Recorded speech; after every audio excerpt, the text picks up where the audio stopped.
Arise, O fellow countrymen, Nigeria goes for election, because our lives have been shattered by shepherds tending the sheep.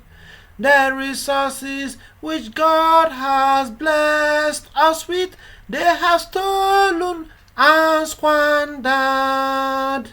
But now time has come for us to elect new leaders for a new Nigeria. O God of creation, direct our noble cause.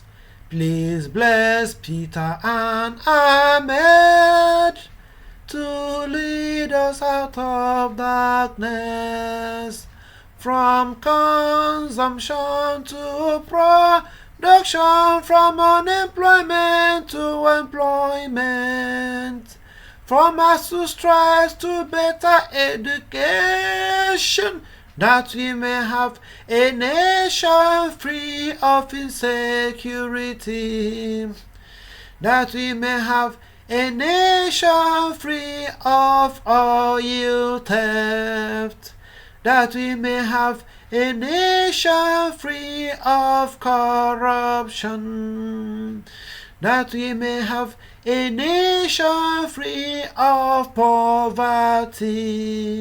Thank you.